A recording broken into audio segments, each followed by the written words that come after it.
Good morning, guys. Good morning, good morning. How you doing this morning? Good? Good. So last week I came across this TED Talk called It's About Survival, Not Sex by this cardiologist named James O'Keefe.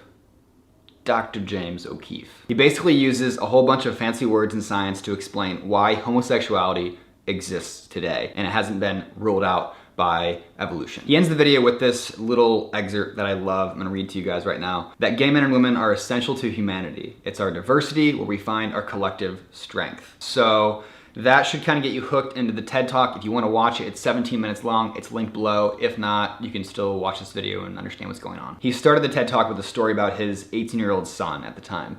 He went to his mom and dad and said, hey, we need to chat. And essentially his son was coming out to his parents, and from that day on, his dad was just fascinated with the idea of the role gay men and gay women play in a family dynamic. That is what I want to focus on in this video, because he covers a ton of stuff, and there's just no way we can talk about it all. And it's not Mythbusters, so we're not gonna sit here and prove or disprove this guy's theories. And I just wanna talk about more so the light, family stuff that we can all sort of relate to on some level. According to Mr. O'Keefe, or Dr. O'Keefe, being gay gives you the ability to help humans be kind to one another with compassion and cooperation, and possess a high emotional intelligence. It made me think, like, maybe he's right.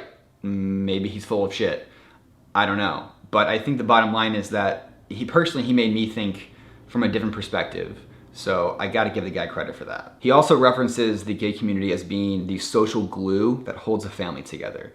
And I agree with him on some level. I'm not saying like we're the only reason our families stick together. Like it could be your traditional nuclear family, but it could also be your friends and your buds and your bros or your gals. Personally, I think that I kind of provide this level of confidence among my siblings that they're able to feel more comfortable around me, and they're able to share intimate things about their life. I always thought that was just sort of like my role as a brother, but I think it's more so about like my genetic makeup. Yeah, but just talking to me, opening up, just tell me your secrets. After watching this, I just sat there and like sort of went through all the parallels from like what he said and then tied them to my own life. And he kept referencing this emotional intelligence.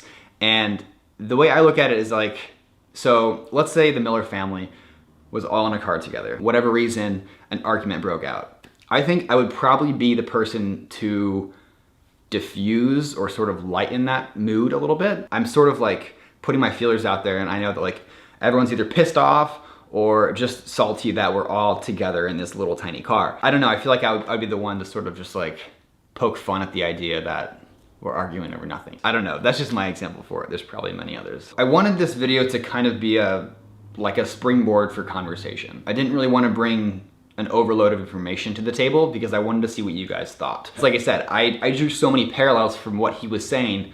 I wanted to see if I wasn't the only one. I just thought it was pretty rad, and I wanted to shoot a little quick video to kind of talk to you guys about it. And I think moving forward, I personally am gonna start noticing these things more often, like going home for Christmas break and just picking up on little subtleties of the family dynamic and where my role is and where my sisters come into play.